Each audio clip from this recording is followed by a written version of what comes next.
Pan de vida. El mensaje que traigo para hoy lo he titulado Un llamado a la rectitud. Rectitud, ¿qué es rectitud? Una persona recta es una persona que no se inclina ni a un lado ni a otro. Alguien que sigue una línea y una trayectoria recta, o sea que no se balancea, no piensa hoy una cosa y mañana otra. En Santiago 5:12 el apóstol nos dice: pero sobre todo, hermanos míos, no juréis ni por el cielo, ni por la tierra, ni por ningún otro juramento, sino que vuestro sí sea sí y vuestro no sea no, para que no caigáis en condenación. Una persona también recta es una persona severa y exigente consigo mismo y también con los demás en el cumplimiento de normas morales y de conducta. Es una persona exacta, rígida en la observancia de una ley, de un precepto o de una regla. En nuestro caso, en la observancia de la palabra de Dios. En Segunda de Reyes, capítulo 22, versículos 1 y 2, vemos la historia de un rey muy joven. Dice el verso 1, cuando Josías comenzó a reinar, era de 8 años, y reinó en Jerusalén 31 años. El nombre de su madre fue Jedida, hija de Adaya, de Boscat. Verso 2, e hizo lo recto, o sea, se comportó rectamente ante los ojos de Dios, y anduvo en todo el camino de David su padre, sin apartarse a derecha ni a izquierda.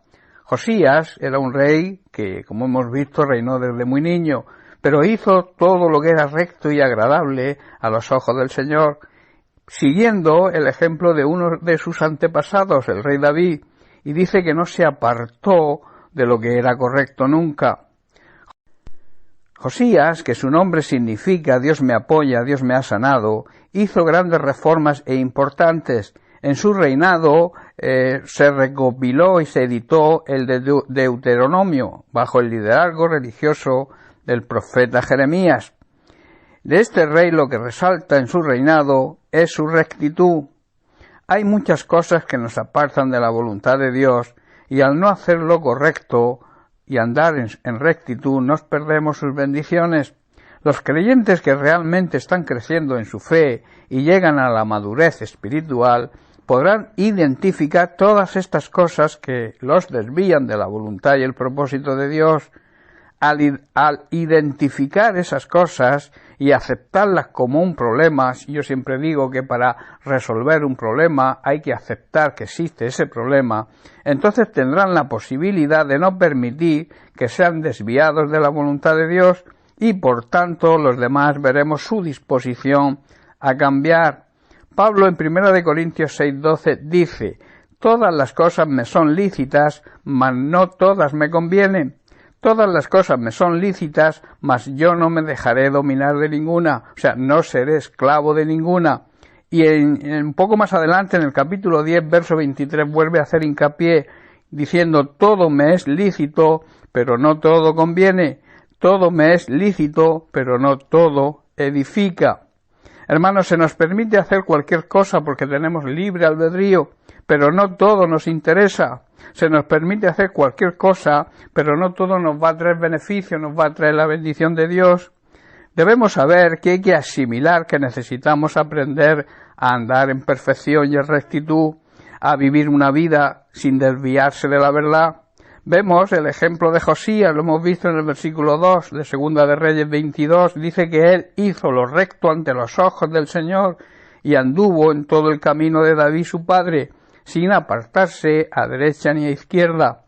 Como hemos visto y dicho, empezó su reinado muy joven, un niño 8 años, y tuvo la sabiduría de dejarse aconsejar y seguir el consejo de sus antepasados, entre ellos David, y gracias a eso se condujo rectamente sin apartarse ni desviarse. Cuando un creyente decide adquirir compromiso de servicio a Dios, siempre tendrá oposición. Esa oposición querrá desanimarlo y apartarle del plan de Dios. En esas circunstancias es de sabios seguir el consejo de aquellos que nos dirigen espiritualmente y que Dios ha puesto para nuestra edificación y madurez. En Hebreos 13:7 leemos: acordaos de vuestros pastores que os hablaron la palabra de Dios.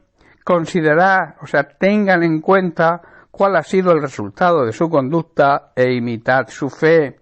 Dicho de otra forma, debemos acordarnos, debemos recordar a los líderes que nos enseñaron la palabra de Dios, y debemos pensar en todo lo bueno que esas personas hicieron en su vida y debemos seguir su ejemplo de fe. De esta manera actuaremos como verdaderos hijos de Dios, actuaremos como verdaderos servidores y comprometidos con su obra. Muchas veces somos como niños inmaduros y necesitamos aprender de los ministerios que Jesús mismo constituyó para nuestra madurez. Eso lo vemos en Efesios capítulo 4 versículos del 11 al 15, donde dice: y Él, habla de Jesucristo, Él mismo constituyó a unos apóstoles, a otros profetas, a otros evangelistas, a otros pastores y maestros, a fin de perfeccionar a los santos para la obra del ministerio, para la edificación del cuerpo de Cristo, que es su Iglesia. Y añade en el verso 13, hasta que lleguemos a la unidad de la fe y del conocimiento del Hijo de Dios, a un varón perfecto es aquel que anda en rectitud, a la medida de la estatura de la plenitud de Cristo, para que ya no seamos niños fluctuantes, o sea, niños inmaduros, llevados por doquier de todo viento de doctrina, que por estratagema de hombres que para engañar emplean con astucia las artimañas del error, sino que siguiendo la verdad en amor, crezcamos en todo aquello que es la cabeza. Esto es Cristo. Hermanos, Cristo instituyó los 5 ministerios y los entregó a la Iglesia, a los apóstoles, a los profetas, a los evangelistas, a los pastores y los maestros. Estos tienen la responsabilidad de preparar al pueblo de Dios para que lleve a cabo la obra de Dios, o sea, la gran comisión, y edifique la Iglesia, es decir, el cuerpo de Cristo vaya creciendo y vaya madurando. Ese proceso continuará hasta que todos alcancemos tal unidad en nuestra fe y tal conocimiento que podamos ser y llamarnos hijos de Dios maduros, es decir, hasta que lleguemos a la plena y completa medida de Cristo, en otras palabras, que nos parezcamos cada vez más a Él. Entonces ya no seremos inmaduros como los niños, no seremos arrastrados de un lado para otro, ni empujados por cualquier corriente de nuevas enseñanzas o de falsas doctrinas. No nos dejaremos engañar por personas que intentan mentirnos tan hábiles que esas mentiras parecen verdad. En cambio, nosotros hablaremos la verdad, hablaremos de Jesucristo, pero con amor, y así creceremos en todo sentido hasta parecernos más y más a Cristo, quien es la cabeza de nosotros, que somos su Iglesia, que somos su cuerpo. El enemigo va a tratar de engañarnos para que permanezcamos en ignorancia y que cualquiera nos pueda confundir.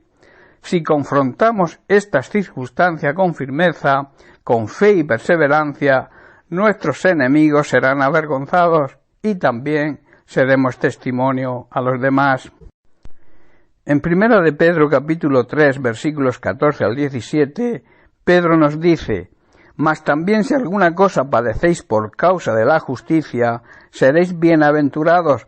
Por tanto no os amedrentéis por temor de ellos, ni os conturbéis. Está diciendo que si sufrimos por hacer lo correcto, Dios nos va a recompensar. Y así, por tanto, no debemos preocuparnos ni tener miedo a ninguna amenaza que nos puedan hacer. Verso 15, dice: sino santificar a Dios el Señor en vuestros corazones, o sea, adoremos al Señor de verdad, y estad siempre preparados para presentar defensa con mansedumbre y reverencia ante todo el que os demande razón de la esperanza que hay en vosotros. Es decir, que debemos estar preparados para dar una buena explicación de nuestra fe. Verso 16, teniendo buena conciencia, o sea, esto quiere decir que debemos hacerlo con humildad y respeto, para que en lo que murmuran de nosotros como malhechores sean avergonzados los que calumnian vuestra buena conducta en Cristo. Está diciendo el apóstol Pedro que serán avergonzados al ver la vida que llevamos porque le pertenecemos a Cristo. Y el verso 17 dice: porque mejor es que padezcáis haciendo el bien, si la voluntad de Dios así lo quiere, que haciendo el mal. Es mejor sufrir por hacer el bien, si es lo que Dios nos requiere, antes que sufrir por hacer el mal. Hermanos, debemos permanecer fieles a nuestro Señor y no permitir que ninguna cosa, que ninguna persona impida que dejemos de servir a nuestro Dios. Debemos así aprender y seguir el ejemplo de Josías, haciendo lo bueno, haciendo lo recto y lo correcto en nuestra manera de vivir y nuestra manera de comportarnos, aprendiendo eso sí y madurando, siguiendo el ejemplo de aquellos que Dios ha puesto en autoridad. Amén. Bien, pues hasta aquí la palabra de Dios hoy. Un abrazo para todos. Bendiciones.